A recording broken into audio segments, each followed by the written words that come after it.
imagine, how does location matter in your life?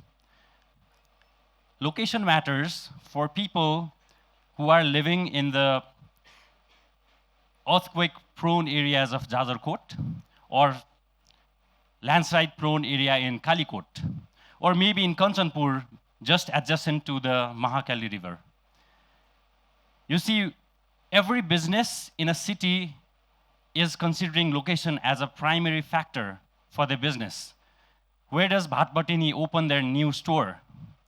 In a new city where there's going to be business. Or consider a chia pasal in Manesur.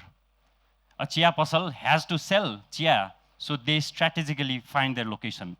In fact, location is very much important in all aspects of our lives. If you think more, how did you reach this venue today? Maybe you navigated using an app.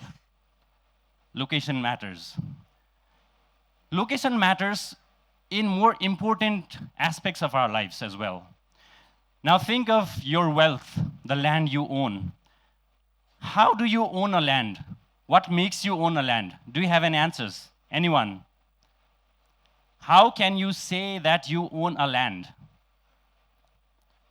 What proves that you have a land? Purja. Yes. So in order to have a land, you have to have a document that registers that land on your name, and then that refers to a map of that parcel. So the importance of location in all aspects of our lives is so more prominent in the latest few decades that I can keep on talking and talking about it. But then let me go back to 2001. There was Maoist insurgency in Nepal. Nationwide, there were conflicts. In Assam, what happened is the Maoists and the Nepal army at that time, they had a battle, and unfortunately, the district survey office was set on fire. Imagine, all the land ownership documents of the entire district got destroyed because there were piles and piles of these paper maps stored in the government office. And then in 2006 or 7, the government of Nepal felt the urgent need to digitize all of these maps to make sure that we have the database of all the land ownerships and the land maps be digitally. That's when I was in my +2, but then that was when the partnership between Kathmandu University and the government of Nepal started to start a new course in Nepal called Geomatics Engineering. In 2010, I went to Kathmandu University, and there was a checklist of all the courses that I could sign up for. And I saw the brand new course called Geomatics Engineering. I didn't know what that was at that time. I didn't know what that meant. I heard geology or geography sometimes, but what was geomatics? I never knew. But then I took a leap of faith. The leap of faith was that I got the scholarship for the course, so I just took that as an award and took my leap of faith. So by 2014, we studied a lot of things. And I have my teacher over here as well. We studied a lot of things about how measurements are done. You take a tape, you measure the roads, you measure all the distances and the angles, and you can create a digital or a paper version of the whole world. If you walk, you have the intelligence of spatial aspects of the world. So you turn right, you go this way, or you turn left, you go this way, and that will lead you to your destination. So it's all about geointelligence we have in our minds that helps us navigate the world. So by 2014, we were studying land surveying, satellite remote sensing, and whatnot, LiDAR technology and photogrammetry, and all these jargons that maybe a lot of you don't even understand right now. And I was also similar. By 2014, I had some technical expertise gained, but I didn't know what was going to happen with my career in Nepal. But then one thing was guaranteed, because we had the scholarship from Nepal government. we could get into the public service. Sarkari Jagir, fascination. So I was about to get into public service as a survey officer, but then the 4 years in the university, we were watching videos and studying books about Steve Jobs and whatnot, so the whole idea of entrepreneurship came up. So the kira of entrepreneurship. And at that time, now I realize it was not entrepreneurship, but wantrpreneurship. Who of you know wantrpreneurship? Is there anyone who knows wantrpreneurship? What does that mean?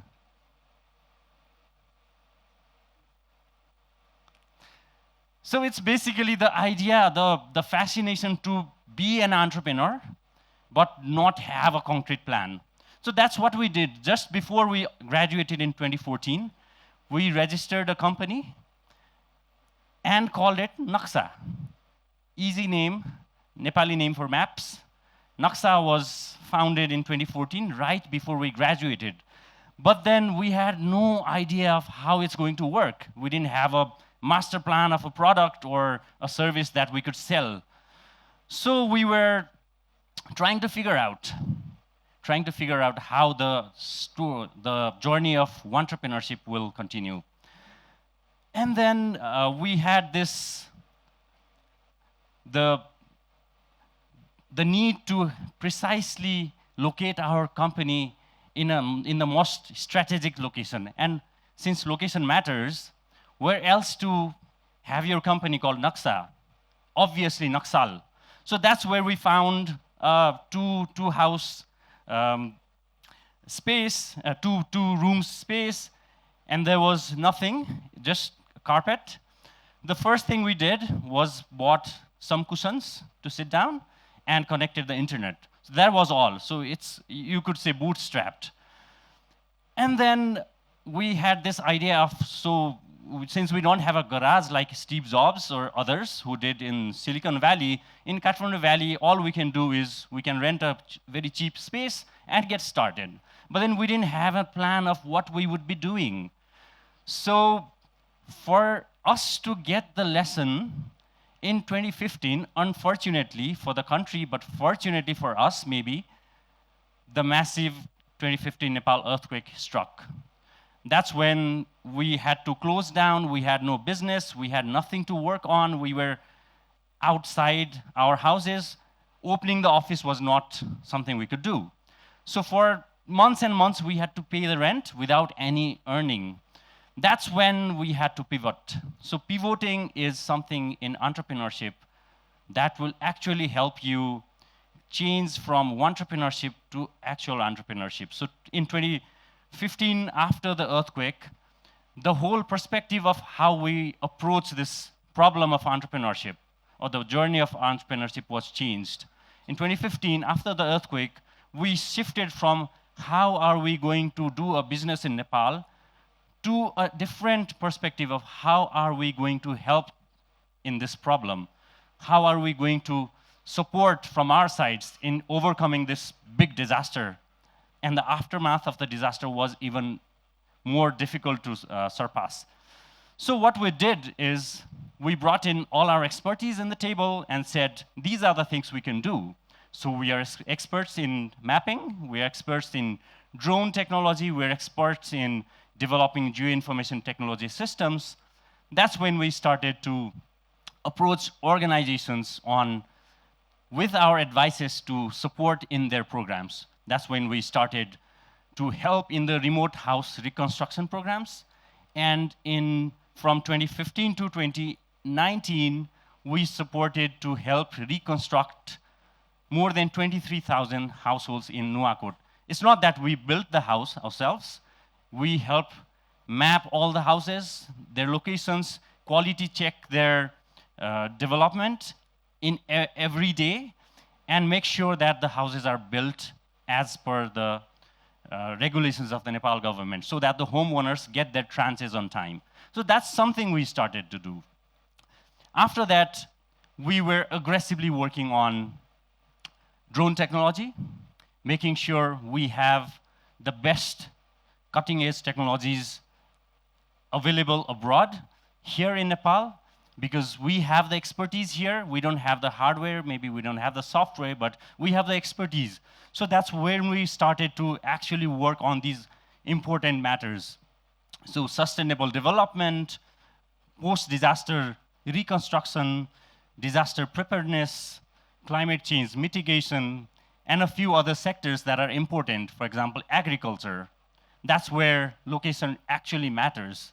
You can only support farmers if you know where they are farming, what's the weather climate like in their area, and what's the soil properties like. So all of these data you have to actually analyze in order to be able to support them. So in my journey of entrepreneurship from 2014 to 2024, a decade-long journey, and it's still going on because I can't really see a destination over here because it's a long trail that you have to keep on following. But there are these adversities that came up every time. So 2015, the earthquake hit. The nation was in a huge problem, but then we found ways, the purpose of conducting our business or providing our services. Similarly, in 2019 and 20, the COVID pandemic struck.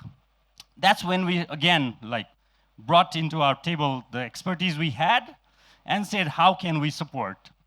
That's when we approached the Ministry of Health to build a nationwide system to track COVID-19 incidences and help the government protect the pandemic from spreading out. So containing the pandemic, but supporting in geospatial terms was what we started to do. And I also, during my initial years of entrepreneurship, we used to pedal the whole city. Kathmandu was basically in my pedals. I was cycling around the valley doing projects, but then cycle was my mode of transport for a few years. But then it was not just a mode of transport, it was a lifestyle. If you cycle, you actually get more fit. You are not emitting any more carbon, so it's better for the environment. It's also financially better. So we had this idea of promoting cycling as a livelihood or cycling as a lifestyle. So that's when we founded Greenway Nepal. It helps you transform your lifestyle into more green and more sustainable manner, but then you start to get a community around you. So cyclists around the valley will come together and do these events and go on rides, and then tourism and sustainability, and there's a good message that spreads out. So we're working on Greenway Nepal, that is a cycling app. Now, in this meanwhile of entrepreneurship in Nepal, what happened is we basically bootstrapped from nothing. And now, after 10 years, I can proudly say we have a team of more than 100 people based out of Kathmandu Valley, but then serving global needs. So we're working with a few partners around the globe. For example, we're working with the humanitarian OpenStreetMap team that is building the biggest open source map database of the globe. And the technical development team is based out of Kathmandu. So we can make a global impact from this small valley of ours. Similarly, we're also working with Zeit, another company that provides support to refugee camps, to displaced people in the camps, manage their everyday problems through technology. All of that is being used in 18 plus countries in the world. And these countries, these operations, these displacement camps are using this tool every day to solve their problems, which does not mean it's a operational problem. It's a human life in every press of a button. So every button they press, every grievance they send is being addressed. So a family is getting better life through technology. And all of that global impact we're making out of Kathmandu. Furthermore, we're also working on saving coral reefs, tracking the decreasing volume of coral reefs in coastal areas in Australia, but the technology we're powering out of Kathmandu. We're working with a lot of other clients, serving their everyday problems, financial, commercial, environmental, or bigger problems, but from the epicenter of Kathmandu. So if you are trying to pursue this journey of entrepreneurship from Nepal, and I'm sure a lot of you might have this ambition to create a company, to found a company, and do something out of Kathmandu. And we have these problems around. We have cities that are not as developed or as managed as we see abroad. We don't have facilities as compared to other cities of the world. But we have the kind of expertise and the passion in the youths, and we have a good demographic window at this point of time that we can, if we can channelize well, we can do a lot out of Kathmandu. So do you think Kathmandu could be the next Silicon Valley of the world? I think yes, because if you look at the technologies that a few companies based out of Kathmandu or Nepal have been doing, and we have been doing, it's not ambitious to think that we could get listed in NASDAQ. Actually, a company has already been listed in NASDAQ. We could get bigger in size, employ more of our youths, and make a global impact. And along the way, we will be definitely developing this country. So Nepal, all the hydropower that is being developed will need technologists and people like you who have the passion and energy and the expertise to come join the mission of developing the country. So my journey of entrepreneurship has been a rough ride. The COVID-19 and 2015 earthquake have been the major incidents, but then I would take them as the adversities that actually led to innovations, that actually shifted our paradigm towards how we approach the problem, how we think. If we think of profitability, maybe we're not going to be sustainable, but if we think of how we can make an impact, there's a long way to go, but we'll definitely get successful. Thank you for your time. Thank you for